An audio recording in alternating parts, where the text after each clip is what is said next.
सावळ्याची जणू सावली पुढील भागामध्ये ऐश्वर्या सरळ सरळ राजकुमारला फसवते. तो आता मोठ्याने ओरडतो, ऐश्वर्या तू मला का फसवतेस? सदाशिवची कॉलर पकडत म्हणतो, खरं सांग, खरं सांग. सारंग माझ्यावर विश्वास ठेव, खरंच मी हे नाही केलं. आईची शपथ घेऊन सांगतो. आता सारंग सदाशिवला पकडतो आणि म्हणतो, चल मी तुला दाखवतो. राजकुमार म्हणत असतो, खरंच माझ्यावर विश्वास ठेवा, मी नाही केलं. तिलोत्तमा म्हणते, हे कुणी केलं मी हे लवकरच शोधून काढेल आणि जेव्हा सापडेल ना ज्याने कुणी केलेलं असेल मी त्याला सोडणार नाही. इकडे जगन्नाथला कळतं की तारा ही प्रोड्युसरची मुलगी आहे. तेव्हा जगन्नाथ विचारतो, तुम्हाला सावली पण माहीत असेल? ताराचे पप्पा म्हणतात, हो. जगन्नाथ म्हणतो, ताराच्या मागे ते म्हणतात सावली गाते. आता तर जगन्नाथ हसायलाच लागतो. तुळशीची माळ कपाळाला लावत म्हणतो, देवा बारीक लक्ष ठेवा. इकडे ऐश्वर्या मनात म्हणते, थोडक्यात वाचले. आज जर सदाशिव बोलला असताना ह्या राजकुमारचं काहीतरी करावं लागणार आणि ती तिलोत्तमा शांत नाही बसणार. याच्या मागे कोण आहे हे तू शोधून काढणारच. जगन्नाथ ताराच्या पप्पाला विचारतो, आजपर्यंत तुम्ही कुठे होतात आणि घरापासून लांब का राहिलात? नाही म्हणजे भैरवी तुमची बायको आहे ते साहजिकच आहे, ते समजू शकतो. ताराचे पप्पा म्हणतात, ती सावलीसोबत जे काय वागत होती ना ते मला अजिबात आवडत नव्हतं. त्या मुलीच्या गरिबीचा ती गैरफायदा घेत होती आणि त्यामध्ये नकळत ती ताराला पण अडकवत होती. त्यामुळे मी तिला समजायला गेलो की योग्य नाही आहे. पण त्यावेळेस तिने माझं तर ऐकलं नाही, पण माझ्यावर हात उठवला.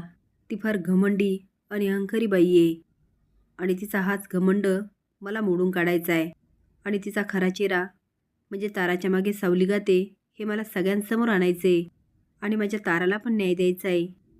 तिला ॲक्टिंग करायची पहिल्यापासून हौस होती, पण ही भैरवी स्वतःच्या स्वार्थासाठी तिच्यावर गाणं लादलं आणि स्वतःच्या इच्छा पूर्ण करण्यासाठी त्या सावलीला अडकवलं. आता तो बरंच काही बोलत असतो. जगन्नाथ म्हणतो, तसं असेल तर मी तुम्हाला मदत करतो. इकडे तिलोत्तमा चंद्रकांतला म्हणते, काही कळतच नाही आहे, हा राजकुमार असं का वागतोय? चंद्रकांत म्हणतो, नाही तिलोत्तमा, आज राजकुमार खरा होता आणि ऐश्वर्या खोटी. तिने सगळ्यांसमोर त्याला तोंडावर पाडलं. तू बघितलं नाही का? त्या माणसाच्या मोबाईलमधून जेव्हा सारंगने फोन लावला तेव्हा ऐश्वर्याचा फोन वाजला आणि ती काय बोलली, माझा फोन गायब होता आणि राजकुमार दादाने घेतला आणि तो पण दिवसभर. अगं ऐश्वर्या तिच्या फोनशिवाय एक क्षणही राहू शकत नाही, कारण तिने केलेले काळे धंदे सगळे त्या फोनमध्ये. ती फोन सोडणं शक्यच नाही आणि दिवसभर फोन गायब आणि शांत बसली, हे तुला तरी खरं वाटतं का? तिलोत्तमा म्हणते, जे काही असेल ना ते शोधून काढावंच लागणार आणि हे जर ऐश्वर्याने केलं असेल तर मी तुला सोडणार नाही.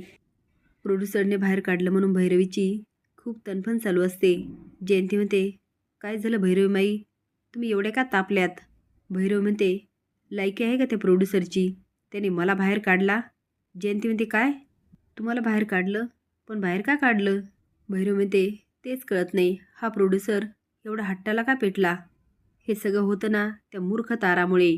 तिला भिकेचे ढोळायला लागले. कोण काय करणार, पण आता काही होऊ दे, मी हा कार्यक्रम करणार म्हणजे करणार.